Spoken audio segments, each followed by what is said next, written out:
오늘은 성령의 능력을 힘입어 살아가는 성령 강림 후 7번째 주일입니다.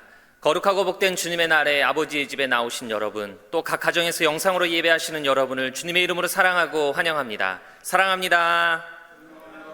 존중합니다. 장학위원분들께서는 꼭 기억하여 주셔서 17일 토요일 오후 1시부터 있는 장학생 선발을 위한 인터뷰에 참석해 주시기를 부탁을 드립니다. 지난 주일에 저희가 서류 심사를 통하여서 10명의 인터뷰 대상자를 선정하였고요. 이번 돌아오는 17일 토요일 오후 1시부터 10명의 학생들을 인터뷰합니다. 이 과정이 은혜로운 과정이 될 수 있도록 여러분 함께 기도해 주시기를 부탁을 드립니다.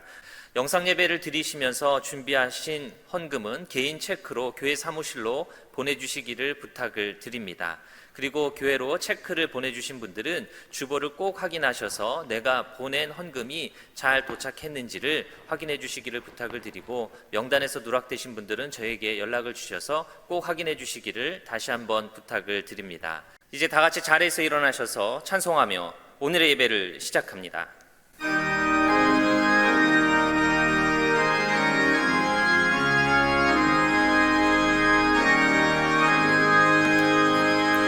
내 평생 소원이 높은 주의 일 하다가 이 세상 이별하는 날 주 앞에 가리라. 꿈같이 헛된 세상 일 취할 것 무엇냐. 이 수고함 많아여도 헛된 것뿐일세. 불같은 시험 많으나 겁내지 맙시다. 구주의 권능 크시니 이기고 남겠네. 금보다 귀한 믿음은 참 보배 되도다. 이 주님 믿는 사람들 다 복을 받겠네.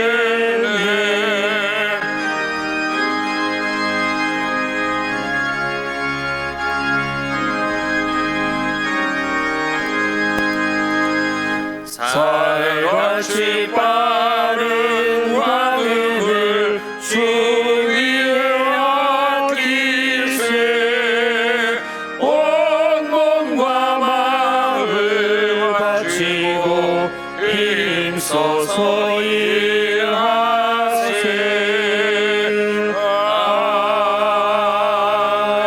아멘.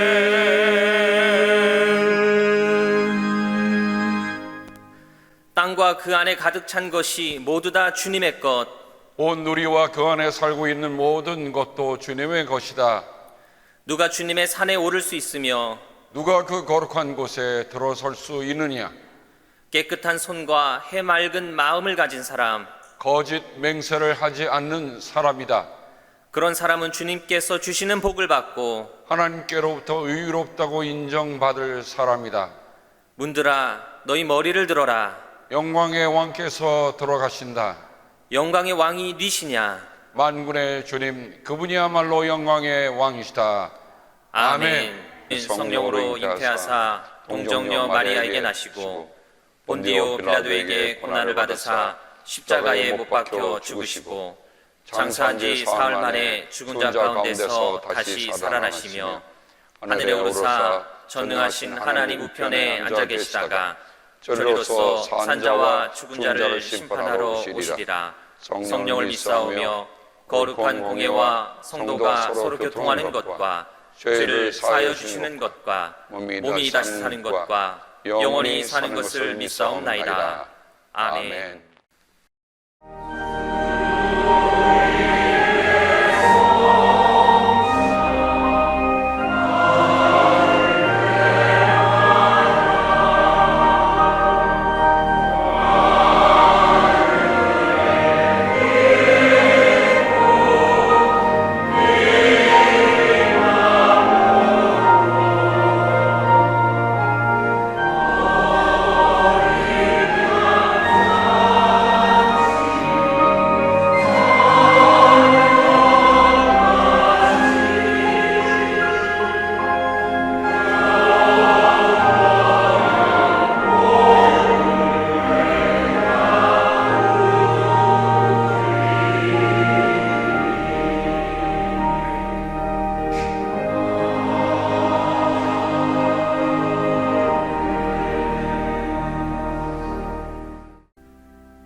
인생의 시작이 주님께로부터요, 우리의 인생의 마지막이 주님께로 가야 할 것임을 고백하며 주님의 성찬 앞에 섭니다.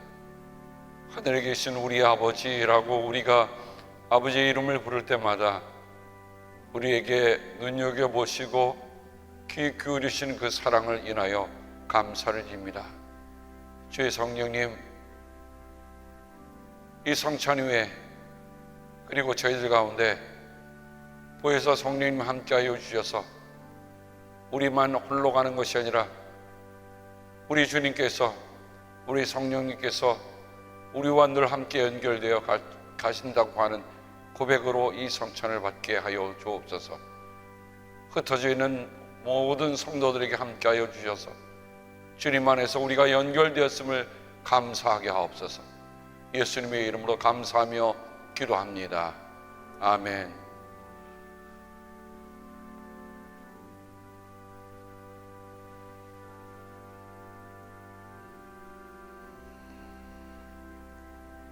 이것은 우리 주님의 몸입니다.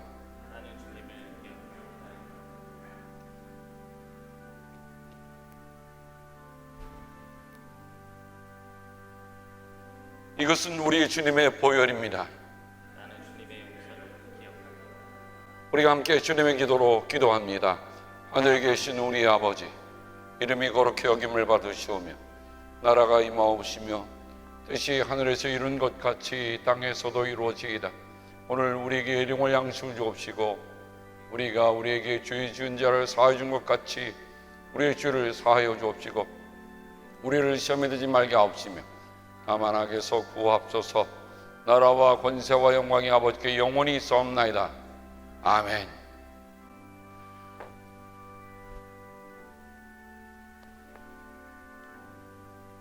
그리스도의 몸입니다. 나는 주님을 기억합니다. 아멘. 나는 주님의 용서를 또한 기억합니다. 아멘.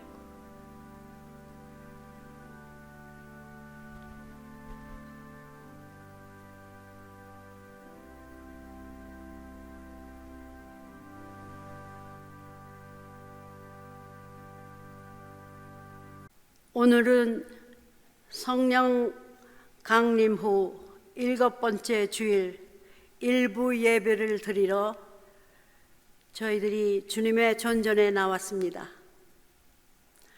한 알의 밀알이 떨어져서 죽음으로 말미암아 많은 열매를 맺게 하시는 하나님 아버지, 영광과 찬송을 올려드립니다. 오늘 거룩한 주님의 날, 신령과 진정으로 예배드리는 예배자로 주님의 전내에 담대히 나왔습니다. 오늘의 예배 가운데 성령님의 임재하심이 확실히 드러나게 하시어 하늘 문을 여시사 주님의 뜻이 이루어지기를 간절히 기도드립니다. 언제나 가장 좋은 곳으로 채워주시고 우리가 어려움에 처할 때마다 하나님의 허락하시는 최선의 삶을 살게 하여 주심을 진심으로 감사드립니다.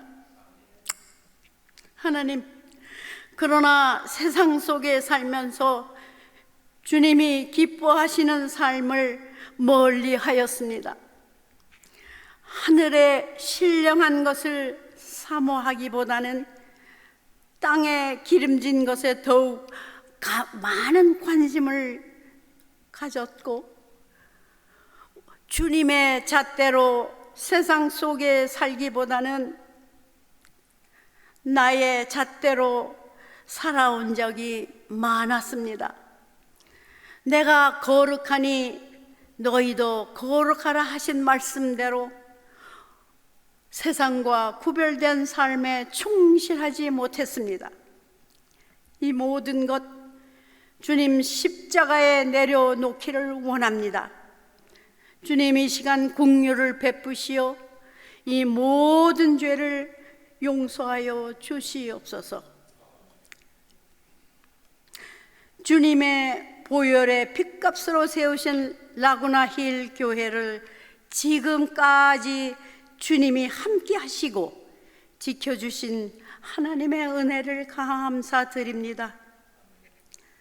예수님께서 친히 이 교회의 머리가 되셔서 땅끝까지 복음을 전하는 선교 사명과 다음 세대를 키우는 장합 사업이나 어떠한 무슨 일을 하든지 주님의 말씀과 주님의 마음을 품고 하게 하여 주심을 진심으로 감사드립니다.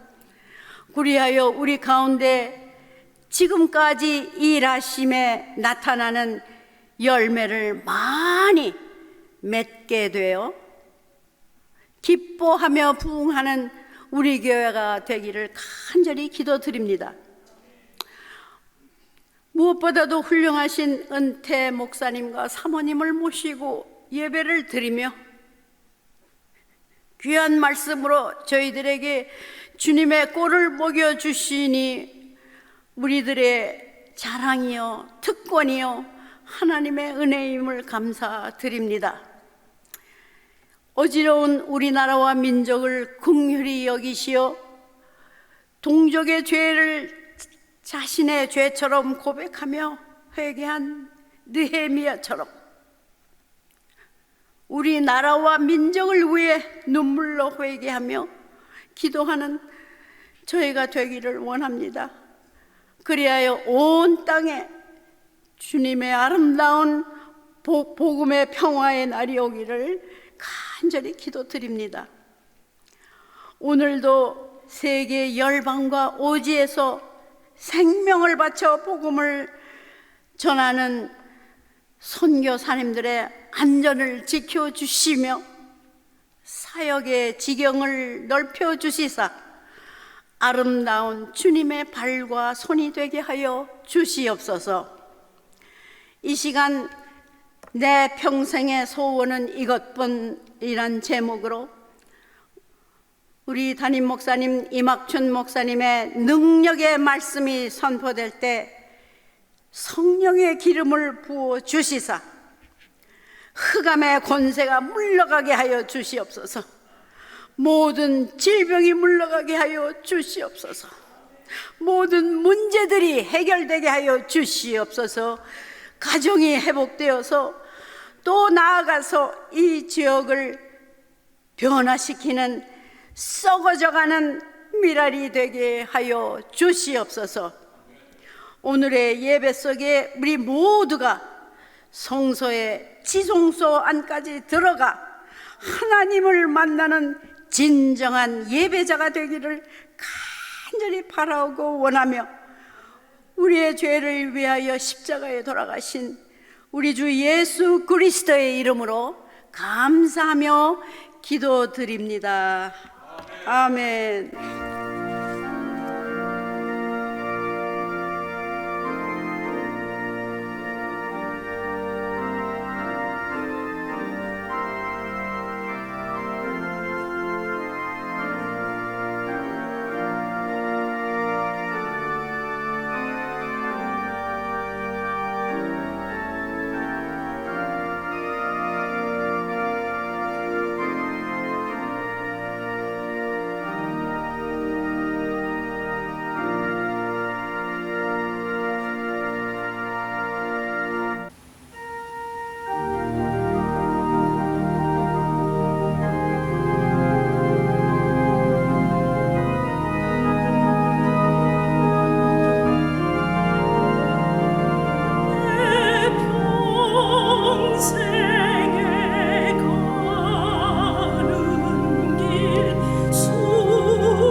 오늘 우리에게 주시는 하나님의 귀한 말씀은 사도행전 24장 1절에서 5절까지 말씀입니다.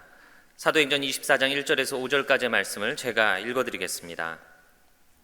닷새 뒤에 대제사장 아나니아가 몇몇 장로와 더들로라는 변호사와 함께 내려와서 총독에게 바울을 고소하였다. 바울을 불러내니 더들로가 고발하여 말하였다. 벨릭스 총독님, 우리는 총독님의 덕분으로 크게 평안을 누리고 있습니다. 그리고 각하의 선견지명의 덕택으로 이 나라에서는 개혁을 많이 이룰 수 있었습니다. 우리는 어떤 면으로나 또 어디에서나 이것을 인정하며 감사하여 마지 않습니다. 나는 총독님을 오래 방해하지 않겠으니 너그러우신 마음으로 우리의 고발을 잠깐 들어주시기 바랍니다.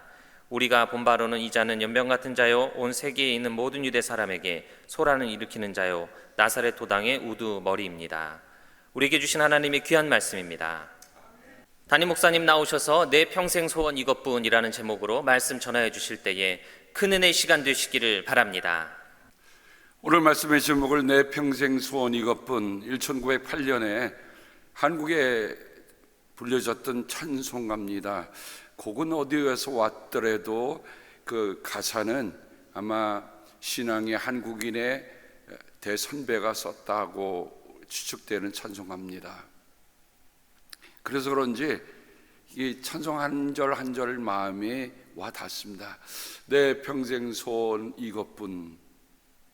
자, 우리가 평생의 소원이 이것뿐이라고 할 때 그 다음 대답은 우리 각자가 다 준비해야 할 것입니다. 과연 우리는 내 평생 소원 이것뿐일 때 그 다음에 무엇을 이어갈까? 오늘 찬송가는 주의 일을 하다가 이 세상을 이별하는 날 주 앞에 가리라 라고 합니다. 지난주에 우리 독립기념일을 맞이해서 제가 7월에 기도서신을 보냈습니다. 또 하나의 열매를 맺으며 우리가 몽골 메디컬 선교센터를 위해서 짓는 일에 5만 5천 달러를 보내서 총 18만 5천 달러가 모이게 되어서 아마 이 일이 이제 진척이 되리라 생각이 됩니다. 같은 기사를 보고 같은 내용을 써서 저는 제가 아는 분들에게 보냅니다. 근데 제일 먼저 저에게 제 은사 목사님께서 이렇게 답을 보내셨더라고요. 지난번 선교 헌금에 관한 글은 너무 감동적이어서 여러 곳에 전했어요. 내년이면 이제 딱 90이 되십니다. 근데 제가 사진을 받고서요 너무 감사했어요. 왜냐하면 참 건강하세요. 건강하시고 또 이런 또 글도 보내셨습니다. 혼자 걷는 길에는 예쁜 그리움이 있고, 홀로 간다고 해서 외롭다 하지 않고 예쁜 그리움이 있고, 둘이 걷는 길에는 사랑이 있지만 셋이 걷는 길에는 우정이 있고, 우리가 걷는 길에는 나눔이 있습니다. 감사하는 마음으로 걷다 보면 어느 길이든 행복하지 않은 길이 없습니다. 그대 가는 길은 꽃길입니다. 오늘도 마음 가는 곳곳마다 꽃길이시기를. 90이 되신 이 목사님이 이렇게 상당히 로맨틱한 글을 보내셔서 얼마나 마음이 따뜻한지. 아마 목사님께서, 최은사 목사님께서는 대학교에서 또 오랫동안 교목으로 또 계셨기 때문에, 또 청년 목회를 하셨기 때문에 아무튼 그 마음은 여전히 가치로 생각이 됐습니다. 근데 부족한 제자가 올린 글을 아는 여러분들에게 나누어서 읽으셨다고 하는 그 말을 들으면서 참 크게 감동이 됐습니다. 뉴욕에서 또 다른 주에서 오신 은목님이 이렇게 답을 보내오셨습니다. 임 목사님, 기사 보내주셔서 감사합니다. 선교 동참 기회를 주신 하나님께 감사합니다. 몽골 선교를 위해 계속 기도합니다. 제 아내를 위한 기도 정말 감사합니다. 아내는 이식 수술을 받아 지금은 투석하지 않고 지내고 있습니다. 목사님의 목회 건승을 위해 기도합니다. 할렐루야. 어떻게 보면 아픈 사람의 심정을 더 알게 되죠. 아마 그 은퇴 목사님이 그 선교일비를 보내오실 때는 사랑하는 아내가 그렇게 신장으로 고생하는 걸 보면서 정말 그 선교지에 그 아픈 이들을 위해서 도울 수 있다면 하는 마음이 이 안에 또한 담겨 있습니다. 설교에서 몽골 선교의 여명이 비치는 것을 보았습니다. 교회 위에 무지개가 널리 비치고 하나님의 약속이 성취되는 것 같습니다. 설교가 생명이 있고 능력이 있습니다. 크게 은혜 받았습니다. 저에게 계시다가 뉴욕으로 가신 목사님께서 제게 이렇듯 설교를 들으시고 그냥 지나치지 않으시고 아마 격려의 메시지라고 저는 생각이 됩니다. 목사님, 몽골의 의료센터는 가장 훌륭한 선교 사역 같습니다. 저도 몽골 선교 2번을 다녀왔습니다. 가장 시급한 것을 목사님을 통하여 이루시니 함께 감사합니다. 더 큰 사역을 이루도록 기도하겠습니다. 하와이에 계시는 장로님께서 이렇게 또한 답을 보내셨습니다. 아멘, 아멘입니다. 기도의 열매가 계속 맺혀져 가는 기적과 감동의 소리는 앞으로도 계속 이어져 갈 것입니다. 아멘. 목사님 감사합니다. 서울의 권사님이 보내셨는데요, 이 권사님의 부군 되시는 장로님은 지금 IT에서 학교 사역을 크게 하고 계시고 있습니다. 아멘, 아멘. 하나님을 사랑하는 자들에게 친히 말씀하시고 일을 행하시는 주님께 감사 찬송드립니다. 목사님, 하나님의 일하심을 느낄 수 있는 따뜻한 나눔글 감사합니다. 위로와 힘이 되었습니다. 공주 소망태 공동체 원장님께서 보내오셨습니다. 아멘, 아멘. 귀한 메시지의 울림이 오랫동안 머무릅니다. 주님의 것을 주님의 일에 사용되는 것이 당연함을 드리는 손길마다 큰 은혜가 넘칩니다. 목사님, 귀한 메시지 감사합니다. 늘 나눔의 자리에서 주님의 것을 내 것이냐 움켜짐이 아닌 내 것이 아니니 주님 것이니 드리기를 기뻐하는 삶을 사는 동안 열심을 다하겠습니다. 감사합니다. 서울에서 진아 집사님께서 또한 보내오셨습니다. 참 고맙습니다. 이렇듯 연결되어 있어서 내 안에 머물러 있어라. 너희가 나를 떠나서는 아무것도 할 수 없다. 우린 주님께서 하셨던 그 마지막 설교를 기억합니다. 주님과 연결되어 있는 것, 그것이 신앙에 있어서 참 소중한 일이다. 그런데 그 주님의 말씀을 따라 함께 믿는 이들이 세계 어느 곳에 있든지 간에 함께 연결되어 있다고 하는 것이 저는 참으로 감사합니다. 그래서 라구나 우즈라고 하는 이 작은 도시에 있지만은 전 세계를 아우르는 네트워크가 있다는 것에 감사를 드립니다.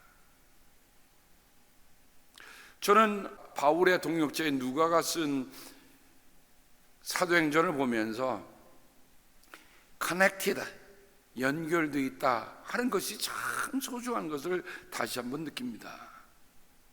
바울은 선교를 하면서 혼자 하지 않았습니다. 그는 늘 동역자라고 하는, 그래서 스위네르게와 함께 힘을 모아서 함께 일하는 사람들을 통해서 하나님 나라의 복음과 하나님 나라를 더 확장시켜 갔습니다.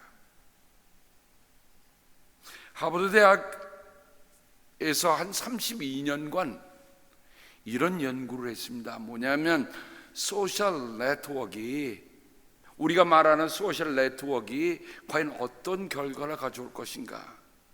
하버드 대학은 참 특징적인 학교 중에 하나입니다. 뭐냐면 그들은 긴 시간 동안에 사회학적 연구를 통해서 그런 결과를 내는데, 이것을 토대로 해서 책을 하나 냈습니다. 그 제목이 Connected입니다. 이 책에 다 소개는 할 수 없고 아주 중요한 부분이 이겁니다. 누군가 행복한 사람 한 사람이 있다고 한다면 그는 그 친구에게 15%의 행복을 증가시켜 준다는 거예요. 오늘 여기 지금 기도해 주시는 우리 최장로님, 장로님이 행복하시면요, 장로님 가까운 분들이 몇 퍼센트요? 15%의 행복이 보너스로 주어지는 거예요. 그가 다른 어떤 일을 했기 때문이 아니라 장로님 때문에 행복이 증가됩니다. 이 말을 들으면서, 근데 그러면 거기로 끝나는 게 아니더라고요. 그 친구의 한 다리를 걷는 친구에게는 10% 증가. 나하고 만나지도 않았는데요, 장로님이 그 친구에게 15%를 증가시켜주면 또 그 일을 통해서 그 친구의 친구가 10%, 그 다음에 그 친구의 친구는 6%의 행복이 증가된다고 하는 조사 결과를 냈습니다. 여러분 어떤 걸 원하세요? 15%를 원하십니까? 10%를 원하십니까? 아니면 6%를 원하십니까? 저는 이왕이면 장로님 같은 행복한 분하고 함께 있어서 15%가 증가되는 그 기쁨을 지금 누리고 있고요, 그 누릴 것에 대해 감사를 드립니다. 그러니 이왕 한 다리 건너서 커넥트 하지 말고요, 우리가 정말 그리스도 안에서 한 영혼들과 함께 연결되는 것, 참 이게 중요하다 생각을 하시고요, 한 사람이 하루에 50명에게 영향을 미친다고는 결과 보고까지 함께 나왔습니다. 그러니 내가 하루를 살아가면서 50명에게 정말 행복한 메시지를 전하고 행복한 웃음을 전하고 행복한 미소를 전하는 일이 있기를 주님의 이름으로 축복합니다. 반면에 우리가 정말 행복을 전해주는 사람이 있는가 하면 반면에 사람들에게 비극을 전해주는 일도 있단 말이죠. 지난주에 ITA 대통령이 세상에 밤중에 사저에 들어와서 그 대통령이 세상을 떠나고요, 그 영부인은 마이애미로 후송되었다는 기사를 보았습니다. 참 IT 국민들에게, 참 국민들이, 그 나라는 그동안 오랫동안 300년간의 식민지, 그 생활 이후에 독립은 되는데 독재자들이 이어가면서 국민의 삶을 아주 피폐하게 말았어요. 만약 그때 그 지도자가 국민들에게 희생하고 정말 나라를 세우자고 하는 행복을 심었다라면 오늘 같은 끔찍한 일은 없었겠다는 그런 생각을 갖게 됩니다. 저는 오늘 말씀의 제목을 찬송가의 제목을 따라서 평생이라는 말을 썼습니다. 내 평생 평생이란 단어의 뜻은 세상에 태어나서 죽을 때까지 동안을 평생이라고 얘기합니다. 말씀을 준비하다 보면 때때로 하나님께서 제게 이렇게 가르쳐 주실 때가 있어요. 한번 그럼 평생을 한번 찾아보거라. 그래서 제가 세번역 성경에 평생을 찾아봤더니 한 44번 정도가 나오더라고요. 그 중에 중요한 것만 몇 가지만 제가 한번 골라봤습니다. 신명기 4장 9절이 당신들은 오로지 삼가 조심하여 당신들의 눈으로 본 것들을 잊지 않도록 정성을 기울여 지키고. 무엇을 봤다는 겁니까? 광야 40년을 지나오면서 하나님께서 그들을 어떻게 돌보고 그들과 어떻게 역사하셨는가 하는 것을 너희들이 눈여겨보았으니 그것을 정성을 기울여 지키고 평생 동안 당신들의 마음속에서 사라지지 않도록 하십시오. 여러분, 하나님의 은혜는, 하나님이 우리에게 베푸신 그 놀라운 손길과 기적들은요, 일순간 감동으로 끝나고 일순간 어떤 것으로 끝나는 게 아니라 어떻게 평생 동안 내 마음속에 사라지지 않도록.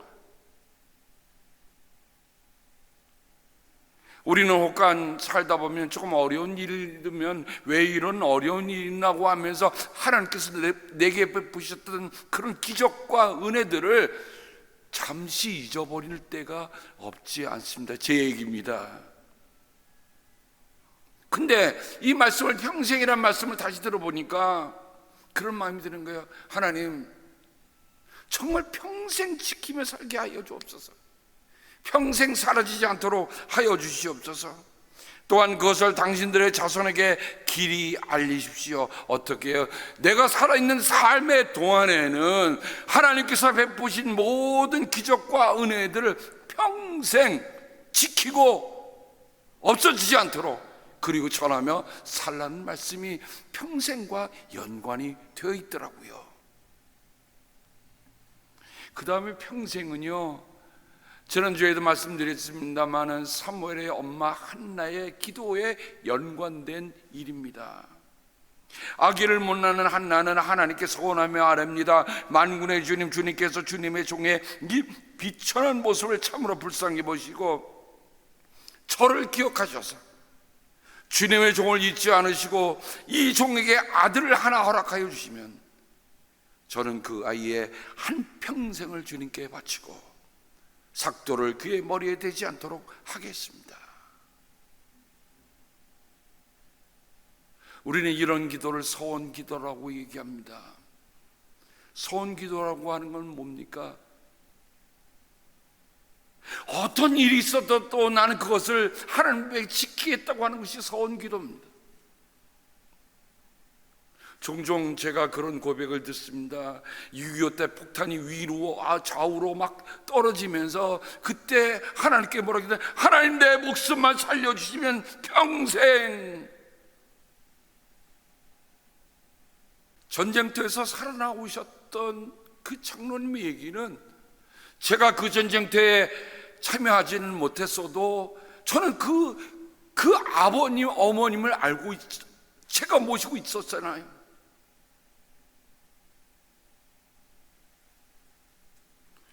근데 한국의 어떤 정신 나간 지도자 한 사람이 미군을 점령군이라고 얘기하더라고요.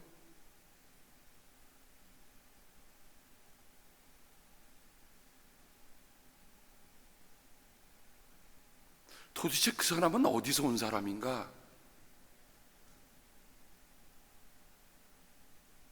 여러분, 미군이 점령군입니까?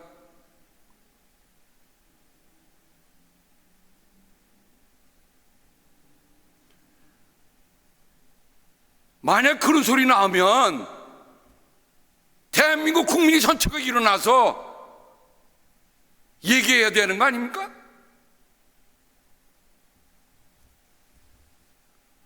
저는요, 그걸 보면서 정말 얼빠진 백성이 되어가고 있구나, 그런 한탄스러운 마음이 생깁니다.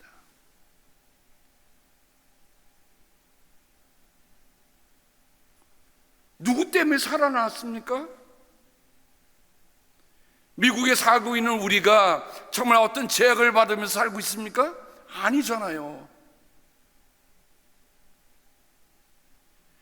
김일성이 추종자들이 맨날 하는 소리가 그거잖아요.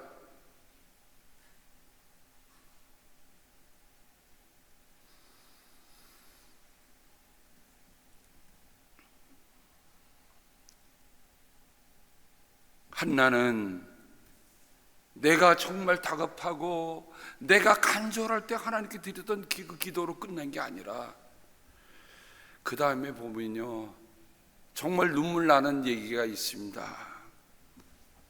한나는 함께 올라가지 않고 자기 남편에게 이렇게 말하였다.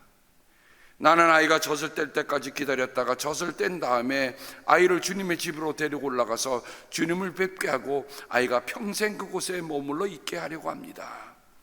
나는 그 아이를 평생 낳으실 사람으로 바치겠습니다. 자기가 낳은 자식, 얼마나 귀하게 낳은 자식인데 인간의 모성이 발동해서 그 아이를 놓고 올 수 없을까 봐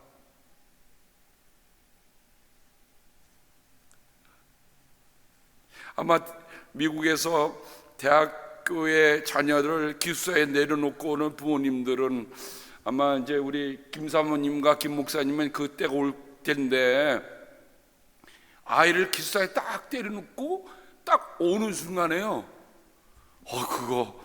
그 마음이 이상하더라고요.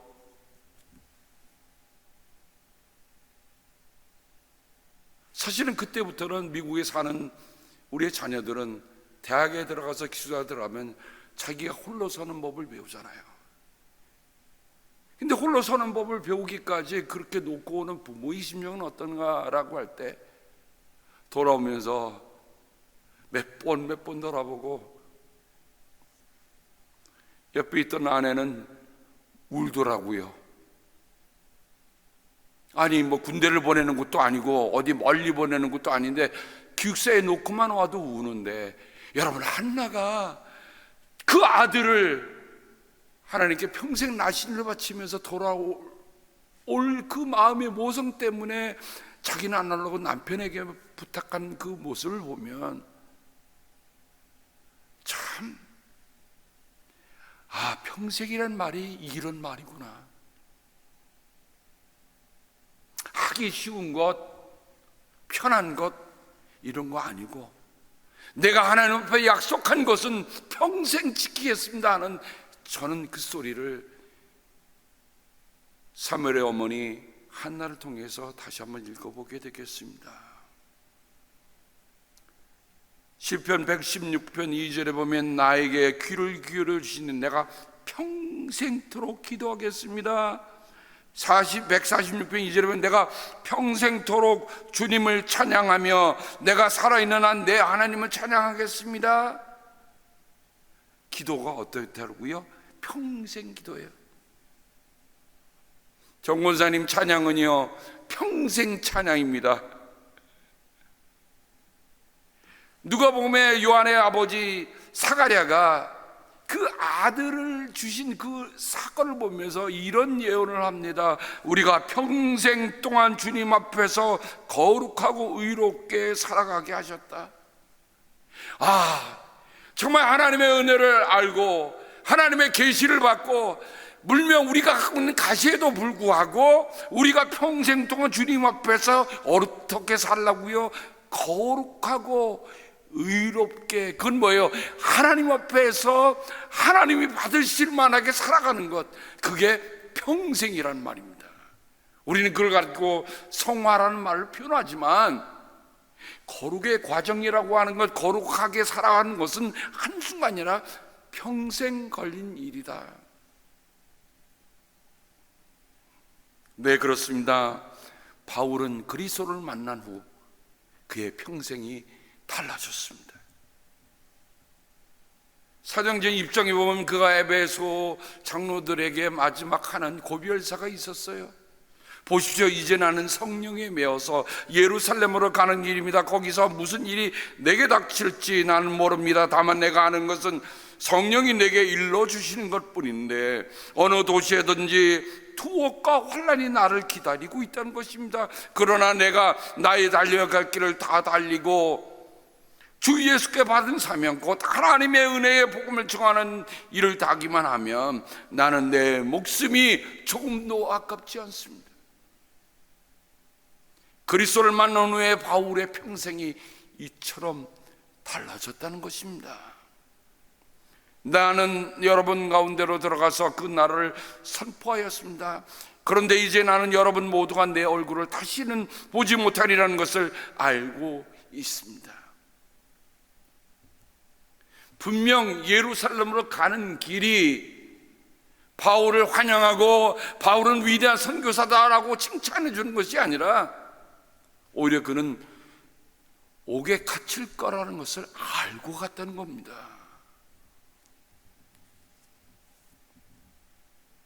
불같은 시험 많으나 겁내지 맙시다. 구주에 걷는 그 신이 이기고 남겠네. 여러분, 1908년은 한국이란 나라가 이제 불이 꺼져가는 때였어요. 1910년에 경술국치라고 하는 정말 나라의 수치스러운 일들을 당했던 나라가 우리의 조국입니다. 근데 그들이 어떤 찬송을 불렀어요? 불같은 시험 많으나 겁내지 맙시다. 나라가 다시 살아날 수 있었던 가장 큰 이유가 뭘까? 바로 이런 환난 속에서 기도했던, 평생 기도하고 평생 찬송하고 평생 하나님 앞에서 거룩하고 의롭게 살아가겠다고 하는 사람들로 인해서 나라는 다시 살아날 수 있었던 것입니다.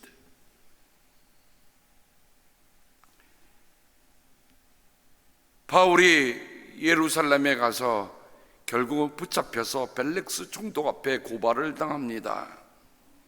벨릭스 총독은 천부장을 통해 사건을 파악하고 있었습니다. 그래서 당신은 얼마 전에 폭동을 일으키고 4,000명의 자객을 이끌고 광야로 나간 그 이집트 사람이 아니요? 라는 질문을 합니다. 벨릭스는요, 주 52년부터 60년까지 유대 총독으로 반란을 일으킨 자를 매우 가혹하게 다룬 장본인입니다. 여기서 벨릭스가 말하는 이집트인이라고 하는 주 54년경에 잠시 나타난 사람인데 자신의 예언자라고 합니다. 그래서 3만 명의 사람들을 끌고 감람산으로 올라갑니다. 그리고 그들에게 말합니다. 내가 명령하면 이 도시의 벽들이 다 무너져서 로마인들로부터 이 도시를 되찾을 수 있을 것이요 라고 약속을 합니다. 이것을 들은 벨릭스는 병력을 투입하여 진압을 하는데 400명을 현장에서 죽이고요, 200명을 포로로 잡아옵니다. 그 이집트는 도망하고 없어지고 말아요. 근데 사람의 마음이라고는요, 어려울 때는 뭐라도 이렇게 조금 잡으면 좋은데 그 사람의 화술이 얼마나 뛰어났는지 그냥 그 사람이 얘기했던 그것이 인생에 남아서 아직도 그가 돌아올 거라고 하는 기대를 갖고 있었던 터입니다. 근데 바울이 나타나니까 당신이 바로 그 이집트인이오라고 묻는 겁니다. 더욱이 유대인들 가운데는 극단적인 민족주의의 노선을 걷고 있는 일단의 그룹이 있었습니다. 이 사람들은 유대 말로 단검이 시카거든요. 시카, 단검. 그래서 단검을 몸풀고 있다가 사람들이 많이 모이는 명절에는 자기가 노리는 사람들, 소위 말하는 쉽게 얘기하면 친로마파, 그리고 로마에 하여간 있는 사람들을 그냥 가서 단검으로 찔러서 살해하는, 그래서 그들은 자기 스스로를 단검파 시칼이라고 부르고 있었습니다. 그러니까 그런 상황이, 유대라고 하는 그 나라 상황이 결코 안전하거나 하진 않았어요. 그러니까 상대적으로 총독들은 더 엄하게 다루고 있었을 때입니다. 근데 우리가 여기서 벨릭스라는 사람을 조금 더 알아볼 필요가 있습니다. 왜냐하면 사람은 누구하고 연결되어 있느냐에 따라서 그 인생이 달라진다는 겁니다. 벨릭스는 글라우디오 황제의 재무대신으로 활약한 형 팔라스로 인해 노예였는데 총독에 이르게 됩니다. 당시 유대 총독은 유대인의 당시 유대 총독이었던 벨릭스의 전임자가 유대인의 미움을 사고 비리가 드러나자 황제는 그를 해임하고, 여기서 우리가 중요하게 생각해 볼 게 있습니다. 대제사장 아나니아의 아들 요나단이 벨릭스를 총독으로 보내달라고 요청을 합니다. 여러분, 있을 수 있는 일입니까? 대제사장이라고 한다면 유대의 민족 공동체의 지도자인데 그 아들이 벨릭스를 총독으로 보내달라고 합니다. 어떤 연유가 있었는지 어떤 커넥션이 있는지 저는 알 수가 없습니다만 단 하나, 벨릭스는 유대 총독으로 임명돼서 왔는데 그 이름 벨릭스라는 자체가 행복이라는 뜻입니다. 자신의 비위에 거스른 정적들 또는 다른 사람들은 가차없이 암살 지령을 내려서 제거해 버리는 사람이 벨릭스였어요. 그래서 한 역사가는 그를 노예의 마음을 가지고 왕의 권세를 휘두르는 사람이라고 평할 정도였습니다. 아니, 자신이 어려웠던 노예 시절이 있었으면 더 너그럽게 사람을 보듬고 안아주는 게 아니라 내가 어려웠으니까 너희들 한번 본때를 봐야 돼 라고 하는,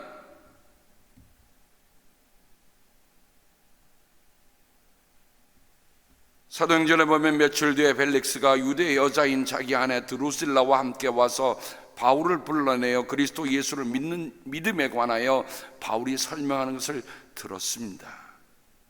여기서 잠깐 드루실라를 우리가 알아봐야 합니다. 드루실라는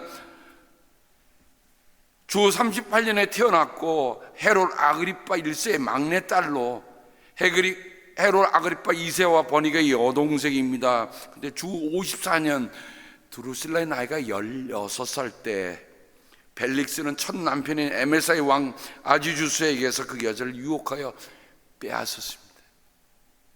그러니 벨릭스는요, 자기가 마음에 들면 다 자기 것으로 만드는 아주 악독한 총독이었습니다. 사도행전 좀 읽어보면 바울이 정의와 절제와 창차올 심판에 관해서 말할 때에 벨릭스는 두려웠어요. 이제 그만하면 되었으니 가시오, 기회가 있으면 다시 당신을 부르겠소 하고 말하였습니다. 드루실라가 유대인이니까 그 바울이 말하는 내용을 더 유심하게 들었을 것은 틀림없습니다. 그런데 그 다음을 보면 동시에 그는 바울에게서 돈을 받을까 하고 은근히 바랐다. 그래서 그는 바울을 자주 불러내어 이야기를 나눴다. 목적이 다른 거예요. 정말 내가 구원받고자 하는 마음이 아니라 어떻게 하면 바울에게서 돈을, 뇌물을 받을 수 있을까 해서 자주 불러냈다고 하니 그 사람의 삶이 어떻겠습니까? 두 해가 지난 뒤에 보르기오 베스토가 벨릭스의 후임으로 직책을 맡게 되고, 그런데 벨릭스는 유대 사람의 환심을 사고자 하여 바울을 2해 동안 가둬둔 채로 내버려 두었다라고 성경은 기록합니다. 자기 주머니에 돈 들어오니 에만 신경을 썼던 그 벨릭스가 총독이었다. 그러니 여러분 한번 생각해 보세요. 한 나라의 지도자가 누구가 되느냐에 따라서, 어떤 사람에 따라서 국민들이 어떻게 되는가 하는 것들을 우리가 이런 역사를 통해서도 볼 수가 있습니다. 결국 벨릭스는 요즘 말로 하면 부정부로 인해서 유배를 가는데, 그 형이 재무장관이었으니까 그 든든한 백 때문에 폼페이로 유배를 갑니다. 폼페이라고 하는 것은 정말 아름다운 휴양지였거든요. 근데 여러분, 사람의 눈에 보기에 지금 좋고 사람의 눈에 볼 때 지금 잘 된다고 해서 그게 다가 아니더란 말입니다. 79년 8월 24일 폼페이에 화산이 터지면서 한순간에 다 그 속에 사람들이 한 생명도 살아나지 못하고 다 죽었습니다. 저는 오늘 바울과 얘기 나누는 벨릭스의 얘기를 보면서 벨릭스가 누구하고 커넥트가 있었을까라고 생각했더니, 그래요, 그 형이 재무장관이니까 권력 좀 있지요. 그가 총독이니까 늘 돈을 위주로 살지요. 자기가 배신하는 사람들은 다 죽이죠. 그러니 벨릭스의 마음에 뭐가 있었겠어요? 만일 성경이 오늘 우리에게 얘기해 주듯이 바울이 정의와 절제와 장차 올 심판에 관해서 말할 때 그가 조금이라도 귀를 기울였더라면 그의 평생은 달라졌을 거예요.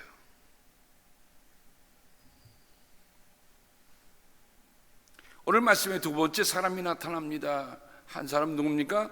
대제사장 아나니아와 몇 장로와 더둘러 변호사를 대동하고 총독에게 바울을 고발합니다. 누가 나타난 겁니까?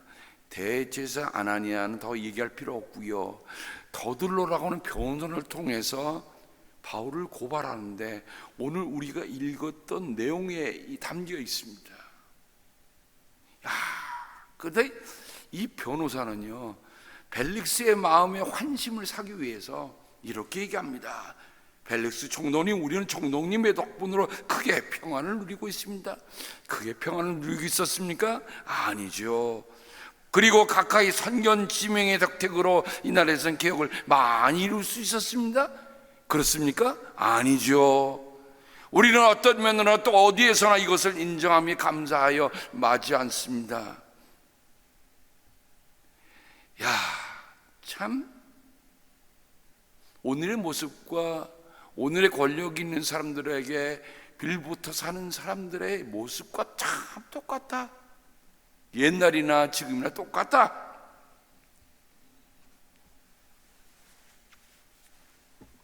나는 총독님을 오래 방해하지 않겠으니 너그러우신 마음으로 우리의 고발을 잠깐 들어주시기 바랍니다. 세 가지 죄목을 들었습니다. 근데 그 세 가지 죄목은 한마디로 하면 사형감입니다. 왜요? 하나는 연병 같은 자. 요즘 우리가 제일 많이 들은, 한 1년 반 동안 제일 많이 들은 게 뭡니까?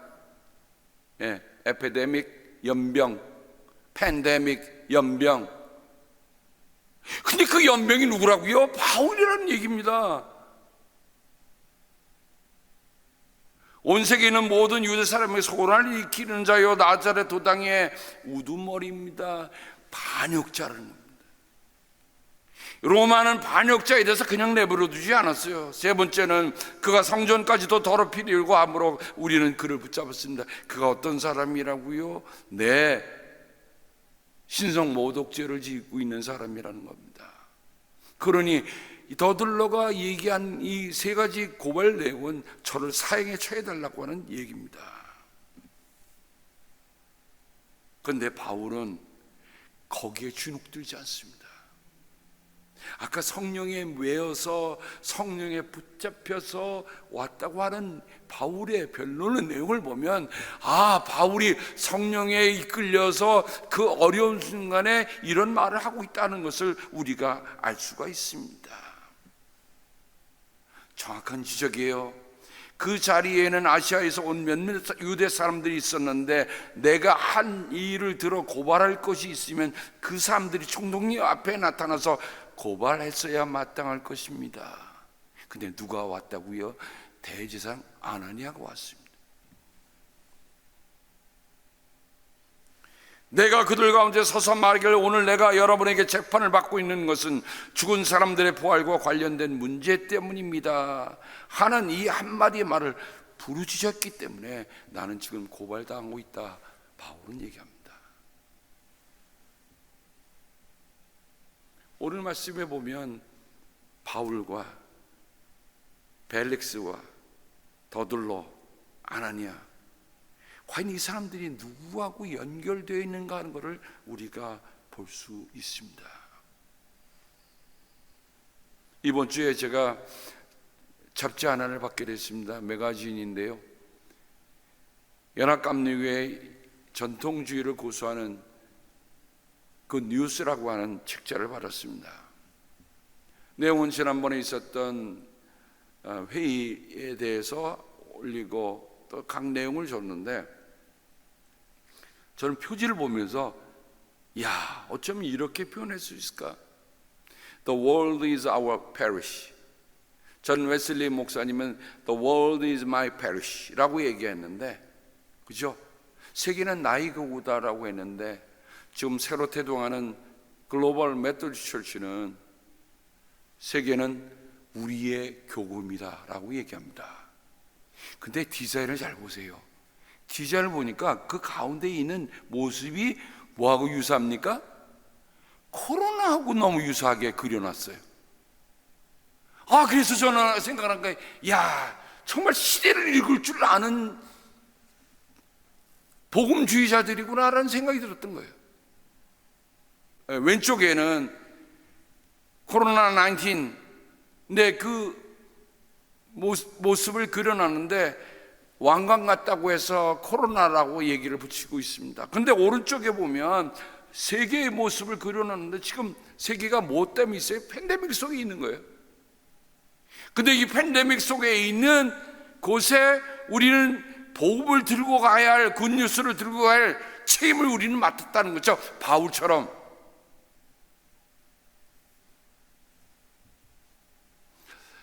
그러면 우리가 어떻게 세계를, 저 정말 팬데믹에 들끓는 이 세계를 어떻게 우리의 패리시, 우리의 교구라고 하면서 내 평생 소원 이것뿐 주일하다가라고 할 수 있을까?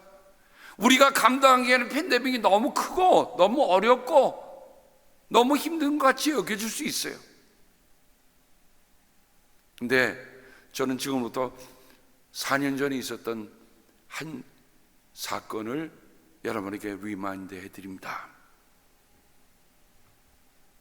어느 비 오는 날 대낮의 일이었습니다.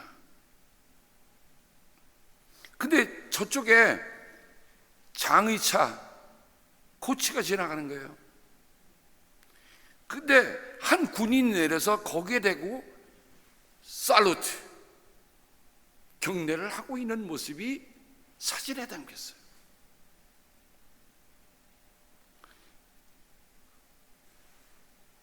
도무지 무슨 영문일까?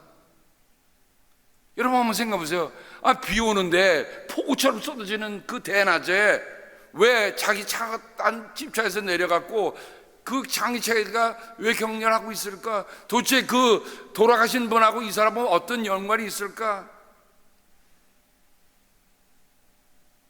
나중에 이 사진이 페이스북에 올라가고 돌아가서 이틀 뒤에 자기 사진이 올라가게 알게 되고, 그 사진을 찍은 사람이 자기의 지인이라는 것을 알게 되고, 나중에 만나서 그것이 ABC 뉴스에 방영이 됐어요. 근데 그거 한 말 가운데 제가 딱 두 군데만 픽업했습니다. I just did what my parents taught me to do growing up. 저는 부모님께서 제가 자라면서 하라고 가르쳐 주신 일을 했을 뿐입니다. 도대체 뭘 부모가 가르쳐 주셨을까? 그는 이렇게 얘기합니다. 이렇게 단순한 일이 이렇게 많은 관심을 불러일으켰다는 것이 저에게는 당혹스럽습니다. 우리가 황금률로 서로를 대한다면 우리나라가 더 단합되는 것이 얼마나 간단한지 보여줄 것 같습니다. Using the golden rule. 여러분, 우리가 아는 황금률, 예수님께서 말씀하신 황금률이 뭡니까? 너희가 남에게 대접받고자 하는 대로 대접하라. 우리는 이 말을 골든 룰이라고 얘기합니다. 황금률이라고 얘기해요. 근데 정말 우리가 내가 대접받고자 하는 마음으로 다른 사람 대접하는가? 우리는 스스로에게 물어봐야 될 겁니다. 이 대령은 어릴 적부터 부모님에게 그 말씀을 듣고 살았기 때문에, 평생 들었기 때문에 비가 오는 폭우 속에 장례차가 오는 걸 보고 내려서 잠시 격려를 한 겁니다. 그 내용을 이렇게 보면 나의 작은 살로트 하나가, 나의 작은 격려 하나가 눈물이 빗물처럼 흐르는 유가족들에게 작은 위로가 된다면 퍼붓는 폭우 속에서도 서 있을 것입니다. 이건 제가 쓴 글이에요. 그 대령의 마음이 이런 마음이었겠다. 어떻습니까? 우리는 주님을 믿고 내 평생 소원 이것뿐이라고 얘기하면서 하는데, 정말 그 내 평생이 소원이 이거라고 하는 골든 룰, 이거라고 하는 것이 우리에게 확고하게 있는가? 또 그것을 실천하기 위해서 내가 조금 불편하다 할지라도, 내가 조금 하더라도 누군가 내 위로를 전해줄 수 있고 누군가 나의 손길을 전할 수 있다면 큰 게 아니잖아요. 큰 게 아니잖아요. 큰 게 아니잖아요.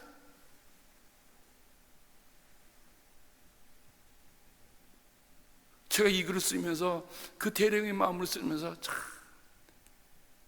나의 작은 살루트 하나가 눈물이 빗물처럼 흐르는 유가족들에게 작은 위로가 된다면 퍼부는 보고 속에서 서 있을 것입니다.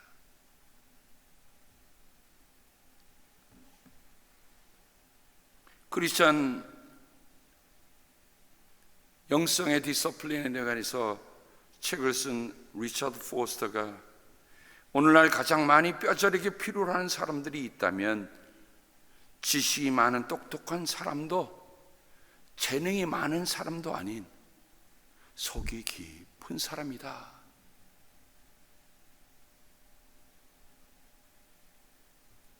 저는 시녀가 많은 저희 공동체를 섬기면서 저는 속 깊은 여러분들을 보면서 리처드 포스터가 제대로 얘기하고 있구나 하는 생각이 듭니다.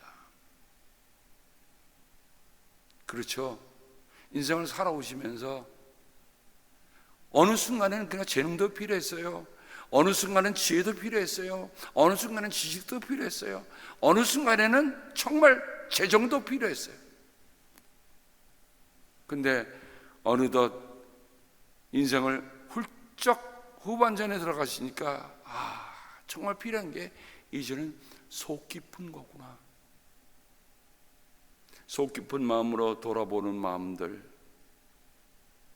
저는 그게 내 평생 소원을 이루어가는 하나의 가장 필요한 길이라 그렇게 생각이 됩니다. 사 좀 깎아주세요. 어느 분이 제게 보낸 한 간호사의 얘기인데요, 이 얘기를 꼭 같이 나누고 말씀을 맺겠습니다. 안병동 간호사로 야간 근무할 때였다. 새벽 5시쯤 갑자기 병실에서 호출벨이 울렸다. 무엇을 도와드릴까요? 그런데 그쪽에선 대답이 없었다. 환자에게 무슨 일이 생겨나 싶어 불이 났게 병실로 달려갔다. 창가 쪽 침대에서 불빛이 새어나왔다. 병동에서 가장 오래 입원 중인 남자 환자였다.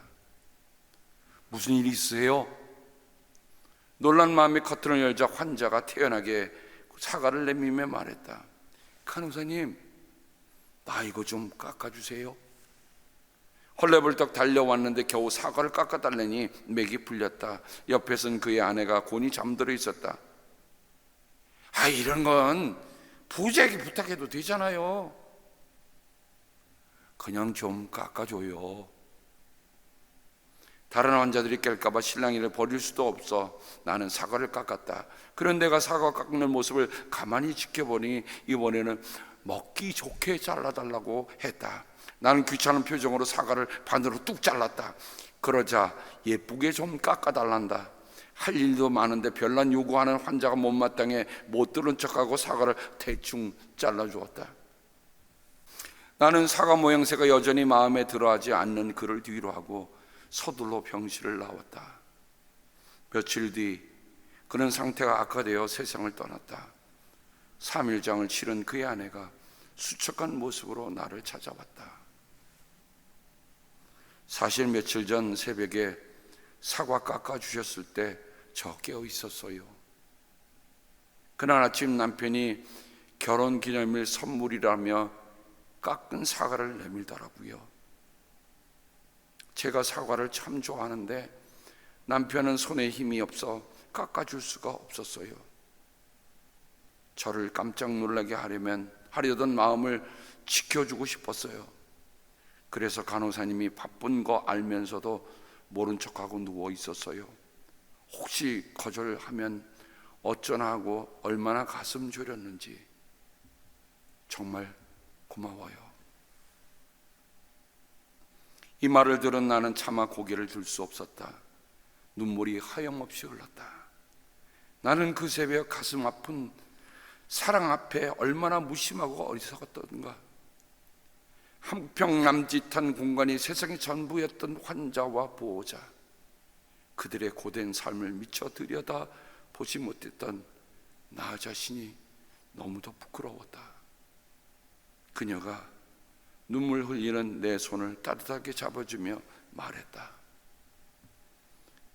남편이 마지막 선물을 하고 떠나게 해주셔서 고마워요. 그것으로 충분했어요.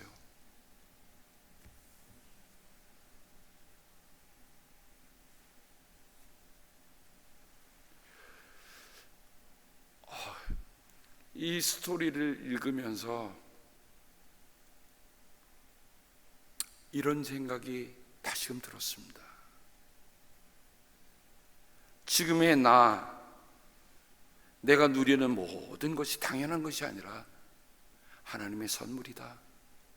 하나님의 은혜다. 내가 무엇이 되는가, 어떻게 사는가는 내가 하나님께 드리는 선물이다. 세상을 바꾸는 팬데믹 크리스천, 처음 제목을 이렇게 적었었어요. 세상을 바꾸는 팬데믹 크리스천. 바울이 더둘러게 들었던 저 연병 같은 그리스도인, 그걸 고상하게 보면 팬데믹 크리스천이잖아요.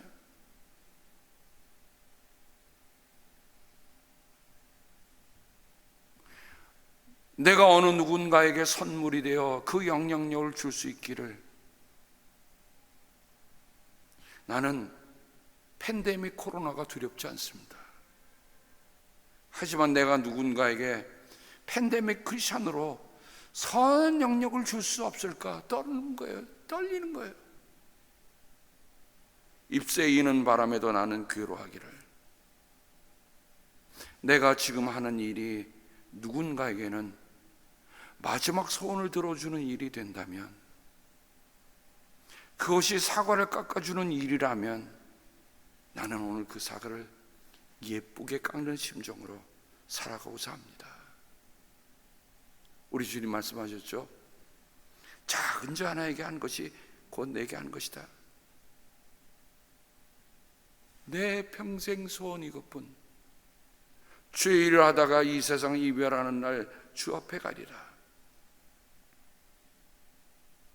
하나님이 오늘 우리에게 원하시는 건 아주 큰 것 이거 아니라,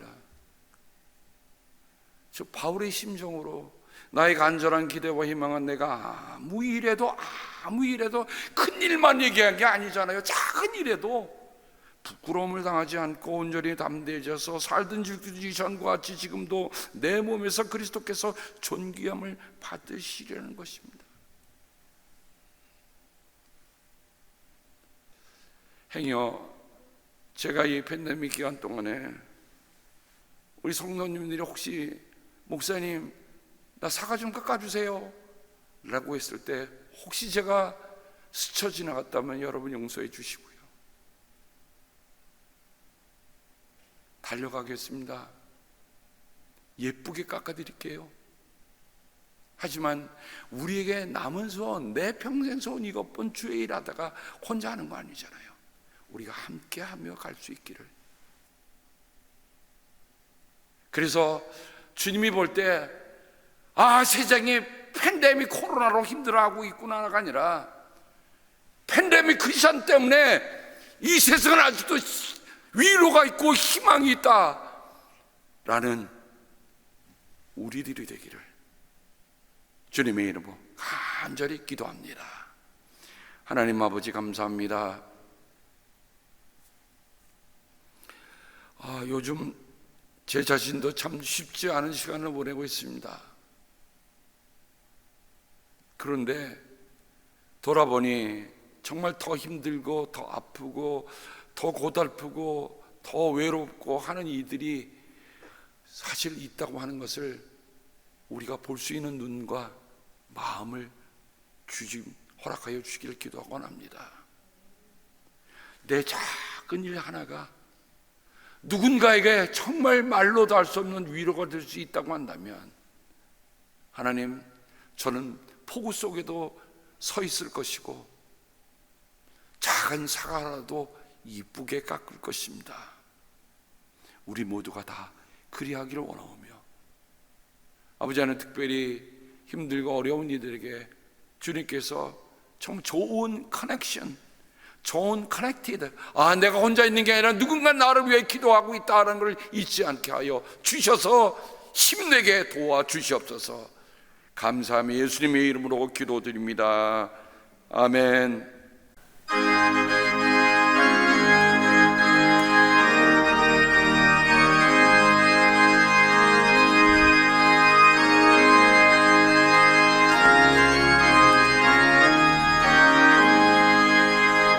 예수도 알기 원하네. 크고도 넓은 은혜와 계속해 주신 사랑을 간절히 알기 원하네. 내 평생의 소원, 내 평생의 소원, 계속해 주신 사랑을 간절히 알기 원하네. 성령이 스승되셔서 진리를 가르치시고 거룩한 뜻을 깨달아 예수를 알게 하소서. 내 평생의 소원, 내 평생의 소원, 계속해 주신 사랑을 간절히 알기 원하네. 성령의 감화 받아서 하나님 말씀 배우니 그 말씀 한 절 한 절이 내 맘에 겨운 되도다. 내 평생의 소원, 내 평생의 소원, 계속해 주신 사랑을 간절히 알기 원하네.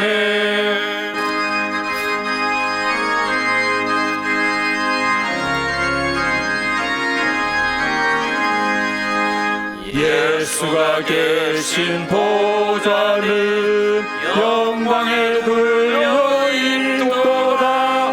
영광의 왕이 오시니 그 나라 왕성하도다. 내 평생의 소원, 내 평생의 소원, 계속해 주신 사랑을 간절히 알기 원하네.